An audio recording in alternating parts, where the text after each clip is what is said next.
કેટલાક લોકો ગીતાજીનો પાઠ કરે છે, સ્વાધ્યાય કરે છે, પ્રાર્થના બોલે છે, પણ પૂજા કરતા નથી. પૂજા વિના ભગવાન પ્રાર્થના સાંભળતા જ નથી. થોડી પણ પૂજા કરવાની બહુ જરૂર છે. તમારી સ્થિતિ ભગવાન જાણે છે. કોઈ સોનાની મૂર્તિ બનાવીને, કોઈ માટીની મૂર્તિ બનાવીને, એનો ભાવ જોઈને ભગવાન પ્રસન્ન થાય છે. પૂજા પ્રેમથી કરો. આપણા શાસ્ત્રોમાં તો એવું લખ્યું છે, જે ઘરમાં ભગવાનની પૂજા થતી નથી એ ઘર નથી, સ્મશાન છે. જે ઘરમાં ભગવાનની સેવા પૂજા થતી નથી એ ઘરમાં પાણી પણ પીવું નહીં. એ ઘર બહુ અશુદ્ધ છે. ઘરની શોભા ભગવાનના લીધે છે. પ્રભુએ તમને આપ્યું હોય ને તો ભગવાનના માટે સુંદર સિંહાસન બનાવો. લોકો હજારો રૂપિયા ખર્ચીને ફર્નિચર મંગાવે છે, ભગવાનના માટે સિંહાસન બનાવતા નથી. લક્ષ્મી નારાયણની છે. લક્ષ્મી કોઈ જીવની થઈ શકે નહીં. લક્ષ્મીનો ઉપયોગ કરો. ભગવાનના માટે સુંદર સિંહાસન બનાવો. સિંહાસનમાં ભગવાનને પધરાવો. આ ઘરના માલિક છે. પ્રેમથી પરમાત્માની પૂજા. પ્રત્યેક જીવનો ધર્મ છે ભગવાનની પૂજા કર્યા વિના પાણી પણ પીવું. અનેક વાર એવું થાય છે, ઘરમાં પત્ની પૂજા કરે છે અને પતિ સંતોષ માને છે. પત્ની ભોજન કરે તેથી પતિની તૃપ્તિ થતી નથી. જે ભોજન કરે એની તૃપ્તિ થાય. પ્રત્યેક જીવનો ધર્મ છે પરમાત્માની પૂજા કરે. ઘરમાં એક પૂજા કરે છે અને બીજા બધા લોકો પૂજા કર્યા વિના જ ખાય છે, એ પાપ છે. પ્રત્યેક જીવનો ધર્મ છે પૂજા કરવાથી જ પ્રભુમાં પ્રેમ થાય છે. પૂજા કરવાથી જ ભગવાન મને મમતા થાય છે. જે બહુ પ્રેમથી પૂજા કરે છે એના ઉપર ભગવાનની નજર પડે. આ મારા ભગવાન છે. તમારા ભગવાનની પૂજા બીજો કોઈ કરે અને તમને ભોજન ભાવતું હોય તો માનજો મારી ભક્તિ ખોટી છે. તમારા ભગવાનની પૂજા કર્યા વિના તમને ભોજન કેમ ભાવે? આ મારા ભગવાન છે.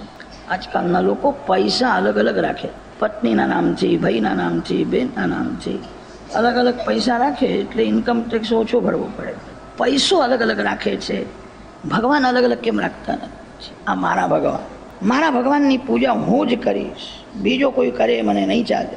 પ્રેમથી પૂજા કર. ભગવાનની પૂજા કરવાની ઈચ્છા થતી નથી એ જ મોટું પાપ છે. લોકો દાન આપે છે, લોકો યાત્રા કરે છે, સારું છે. અતિ ઉત્તમ એ છે તમારા ઘરમાં પ્રેમથી તમારા ભગવાનની પૂજા કરો. પૂજામાં પ્રેમ મુખ્ય. ભાવપૂર્વક પૂજા કરો. પૂજા કરો ત્યારે એવું માનશો નહીં કે આ મૂર્તિ છે. બજારમાં દુકાનમાં હોય ને એને મૂર્તિ કહેવાય. ઘરમાં જે વિરાજેલા છે, જેમની પ્રેમથી વિધિપૂર્વક પૂજા થાય છે, એ મૂર્તિ નથી, ભગવાન છે. લોખંડમાં જેમ અગ્નિનો પ્રવેશ થાય, લોખંડને અગ્નિમાં તપાવ્યા પછી એ લોખંડ રહેતું નથી. મૂર્તિમાં ભગવાનનો પ્રવેશ થાય. લોખંડને અગ્નિમાં તપાવ્યા પછી એને કોઈ લોખંડ સમજીને સ્પર્શ કરે તો શું થશે? મૂર્તિમાં ભગવાનનો પ્રવેશ થાય છે. આ સાક્ષાત ભગવાન છે. એવો ભાવ રાખીને પૂજા કરો. તમારા શરીરમાં તમે જેવો પ્રેમ રાખો છો એના કરતાં 1000 ગણો પ્રેમ ભગવાનમાં રાખો. ભગવાન અતિ કોમળ છે. કેટલાક લોકો એવા હોય છે, ઠાકોરજીને તરવાડામાં પધરાવ્યા છે અને તે સમયે ખાસ કોઈ ભાઈબંધ મળવા આવે ને તો 10-15 મિનિટ એની સાથે વાતો કરે. ભગવાન તરવાડામાં બેઠા. સવારના પોરમાં તમને તળાવમાં કોઈ અડધો કલાક બેહાડી રાખે, તમારી શું દશા થાય? ભગવાનને ઠંડી લાગે છે. ભગવાન બહુ કોમળ છે. આ મૂર્તિ નથી, સાક્ષાત ભગવાન. ભગવાનના સન્મુખ ખડખડ હસવું નહીં, બહુ પાપ લાગે.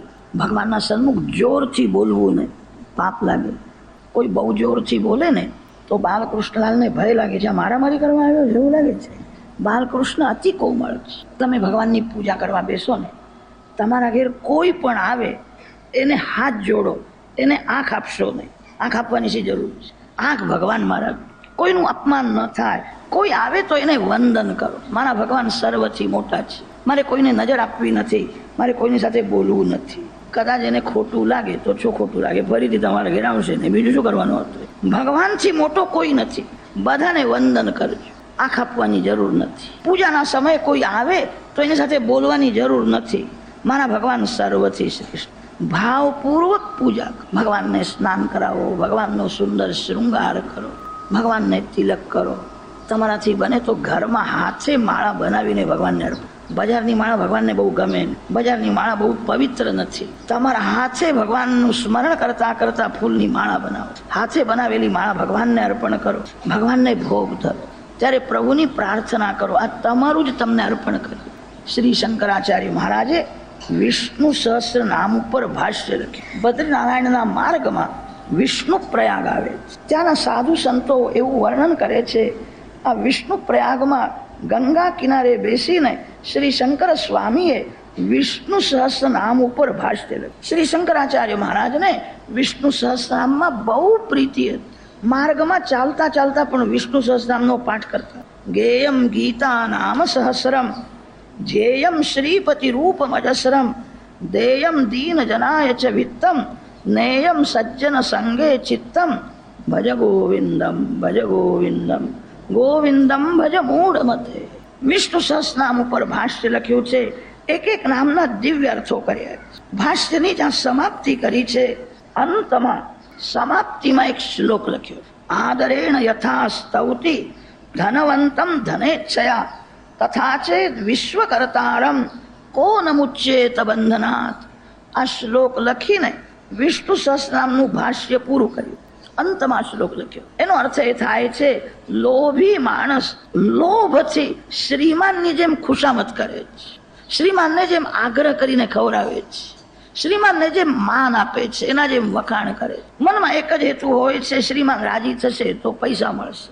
દ્રવ્યના લોભથી શ્રીમાનની જેમ ખુશામત કરે છે, તેમ એકાંતમાં બેસીને જે ભગવાનની ખુશામત કરે, પરમાત્માના જે વખાણ કરે, ભગવાનને મનાવો. કોઈ શ્રીમાન તમારા ઘેર આવે તો તમે એને મનાવો છો, આગ્રહ કરીને ખવડાવો છો. ભગવાનને વંદન કરીને કહેજો, આ બધું તમારા માટે બનાવ્યું છે, આ તમારું જ તમને અર્પણ કરો. મારી બહુ ભાવના છે, તમે હારો. તમે ભોજન કરો છો ત્યારે તમને 10-15 મિનિટ લાગે છે. ભગવાનને પણ શાંતિથી આરોગાવો. કેટલાક લોકો ભોગ ધરે છે અને ભગવાનને કહે છે પ્રાણાય સ્વાહા અપાનાય સ્વાહા, જલ્દી ખાઓ જલ્દી ખાઓ, મારે હવે ખાવાનું. એવું ન કરો. યશોદા મૈયા બાલકૃષ્ણલાલને બહુ મનાવે ત્યારે કનૈયો થોડુંક ખાતો. બાલકૃષ્ણને એવી આદત પડી છે, બાલકૃષ્ણ પાસે જે બેસે છે, પ્રેમથી ભગવાનને જે મનાવે છે, હરે કૃષ્ણ કીર્તન કરે છે, ત્યારે બાલકૃષ્ણ થોડું કાઢો, ભગવાનને મનાવજો. પૂજામાં પ્રેમ મુખ્ય. પ્રભુની પ્રાર્થના કરો, ભોજનમાં ઉતાવળ ન કરો. તમે કોઈના ઘેર જાઓ અને તમારા આગળ થાળી રાખી એ પ્રાણાય સ્વાહા અપાનાય સ્વાહા વ્યાનાય સ્વાહા બોલી અને થાળી ઉઠાવીને લઈ જાય તો પછી તમારી શું દશા થાય? એવું ન કરો. ભગવાનને પ્રેમથી મનાવો. પૂજામાં પ્રેમ મુખ્ય છે. આ સાક્ષાત ભગવાન. પૂજા કરવા બેસો ત્યારે મનથી જગતનો સંબંધ છોડીને બેસો. પૂજા કરવા બેસો, તમારા ગામને ઘરને ભૂલી જાઓ. એવી ભાવના કરો કે હું વૈકુંઠમાં છું, હું ભગવાનના ધામમાં છું. સંસારનો સંબંધ જે મનથી છોડે છે. પૂજા કરવા બેસો ત્યારે ભાવના કરો હું ભગવાનનો દાસ છું, હું પતિ નથી અને હું પત્ની નથી, હું સ્ત્રી નથી હું પુરુષ નથી, હું પરમાત્માનો અંશ છું, ભગવાનનો દાસ. સંસારનો સંબંધ જે છોડે છે એનો જ બ્રહ્મ સંબંધ થાય. પ્રેમથી ભગવાનની પૂજા કરો. કથા સાંભળ્યા પછી પૂજા કર્યા વિના પાણી પીશો નહીં. તમને આ કથાનું 16 આની ફળ મળશે. કેટલાક લોકો તો એવું સમજે છે 10-20 રૂપિયા ભેટ રાખવાથી ભાગવતનું બધું પૂર્ણ આપણને મળી જાય. પૈસા આપવાથી પણ મળે છે. પ્રભુએ પૈસો આપ્યો હોય એનો વિવેકથી ઉપયોગ કરો, સારું છે. કથા સાંભળ્યા પછી આ કથાનું 16 આની ફળ મળે એવી ઈચ્છા હોય તો પ્રેમથી પૂજા કરો, તમારું કલ્યાણ થશે. તમને આ કથાનું 16 આની ફળ મળશે. ભગવાનની પૂજા કર્યા વિના મારે પાણી પીવું નથી. પ્રેમથી પૂજા કરો અને ભગવાનના નામનો જપ કરતા કરતા ભગવાનનું સ્મરણ કરો. પ્રભુને પ્રસન્ન કરવાના 2 સાધન છે, સેવા અને સ્મરણ. પ્રેમથી 12 વર્ષ સુધી તમે બરાબર પૂજા કરો તો 12 વર્ષ પછી તમને થોડો અનુભવ થશે. માનવ પ્રેમથી પૂજા કરતો નથી, એને પૂજામાં આળસ આવે છે, પૂજા કરવાની ઈચ્છા થતી નથી. એ જ મોટું પાપ છે. કથા સાંભળ્યા પછી નિયમ લો, હું પૂજા કરીશ, ભગવાનના નામનો જપ કરીશ. આ કથાનું 16 આની ફળ તમને મળશે. પ્રહલાદજીએ સ્તુતિ બહુ મોટી કરી છે. 3-4 શ્લોકોનો થોડો ભાવાર્થ વર્ણન કર્યું. નરસિંહ સ્વામીએ પ્રહલાદજીને કહ્યું છે તારી જે ઈચ્છા હોય તે માગી લે. પ્રહલાદજીએ હાથ જોડીને કહ્યું છે આપ એવી કૃપા કરો, સંસારનું કોઈ સુખ ભોગવવાની મને ઈચ્છા ન થાય. સુખ ભોગવવાની ઈચ્છા એ જ મહાદુઃખ છે. સુખ ભોગવવાની ઈચ્છા થઈ કે શક્તિનો નાશ થાય છે. સુખ ભોગવવાની ઈચ્છા થઈ કે પાપનો આરંભ થાય છે. સુખ ભોગવવાની ઈચ્છા થઈ મન બગડે છે. ભગવાન તમને સુખ આપશે, ભગવત કૃપાથી કોઈ સુખ મળે એને ભગવાનનો પ્રસાદ માનીને ભગવાનનું સ્મરણ કરતા કરતા એ સુખ ભોગવજો. અમુક સુખ મારે ભોગવવું છે એવો સંકલ્પ ન કરો. સંસારનું કોઈ સુખ ભોગવવાનો સંકલ્પ કરવાથી મન બહુ બગડે છે. ભગવાન તમને સુખ આપશે. ભગવાન અતિ ઉદાર છે. ભગવાન તો નાસ્તિકને પણ સુખ આપે. જે એવું બોલે છે કે હું ઈશ્વરને માનતો નથી, જે અભિમાનમાં એવું બોલે છે કે ભગવાનની પૂજા કરવાની મને ફુરસદ નથી, ભગવાન કહે છે તું મને માનતો નથી પણ હું તને માનું છું. ભગવાન બધાને માને છે. ભગવાન બધાને પવન આપે છે, પ્રકાશ આપે છે. ભગવાન નાસ્તિકને સુખ આપે છે, તમને સુખ કેમ નહીં આપે?